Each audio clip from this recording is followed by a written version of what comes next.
ថ្ងៃនេះខ្ញុំមានមុខម្ហូបមួយដែលមានឈ្មោះថាឆាម្រះព្រៅអញ្ចឹងបងប្អូនអាចទៅមើលគ្រឿងផ្សំជាមួយខ្ញុំទាំងអស់គ្នាតើមានអ្វីខ្លះបងប្អូនមុខម្ហូបនេះឆាស្រួលទេជម្រាបសួរបងប្អូនអរគ្នាមកមើលគ្រឿងផ្សំអរគ្នាតើមានអ្វីខ្លះបងប្អូនអត់មានអីច្រើនទេបងប្អូននេះគឺមានសណ្តែកគួរការ៉ុតសាច់ជ្រូកចិញ្ច្រាំហើយនឹងម្រះព្រៅអញ្ចឹងពិធីដំបូងយើងដាក់បំពងខ្ទឹមជាមួយនឹងម្ទេសហើយយើងដាក់សាច់ជ្រូកឆាត្រឡប់ទៅត្រឡប់មករៀងឆ្អិនបន្តិចសិនបងប្អូនដើម្បីឲ្យវារៀងឆ្អិនកាត់ឆ្អាបបន្តិចហើយចាំយើងដាក់គ្រឿងចូលតែពេលនេះគឺខ្ញុំត្រឡប់ឆាសាច់ជ្រូកទៅមកសិនដើម្បីឲ្យវាសាច់រៀងឆ្អិនបន្តិចបន្ទាប់មកបាទខ្ញុំដាក់បន្លែចូលបន្លែអត់មានអីច្រើនទេមានតែពីរមុខទេគឺការ៉ុតហើយនឹងសណ្តែកគួរអញ្ចឹងយើងឆាបន្លែជាមួយនឹងសាច់ហ្នឹងត្រឡប់ទៅត្រឡប់មកទៅហើយបន្ទាប់មកយើងបន្ថយភ្លើងបន្តិចសិនបងប្អូនហើយក៏ដាក់ថែមគ្រឿងរបស់យើងគឺមានស្ករហើយនឹងប៊ីចេងអត់មានអីច្រើនទេបងប្អូនហើយនឹងថែមបន្ទាប់មកក៏មានទឹកត្រី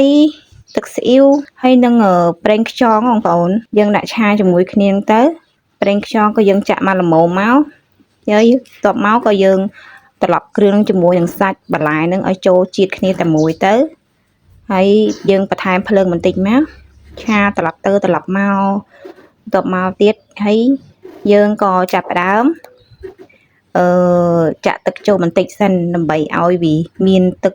ហើយនឹងល្ងស់វាបន្តិចឲ្យសាច់រៀងផុយបងប្អូនឲ្យសាច់រៀងឆ្អិននឹងបន្លែរៀងស្លោងបន្តិចសិន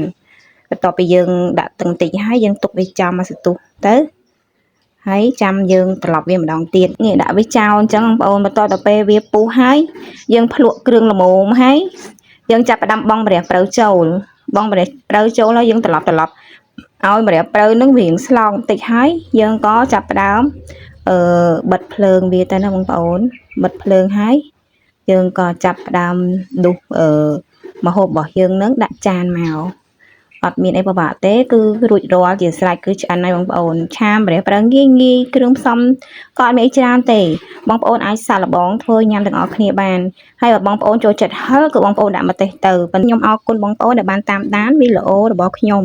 ចឹងកុំភ្លេចជួយចុច Subscribe ឲ្យខ្ញុំម្នាក់មួយផងណាបងប្អូនដើម្បីទទួលវីដេអូថ្មីៗជាបន្តទៀតអរគុណច្រើនបាយបាយ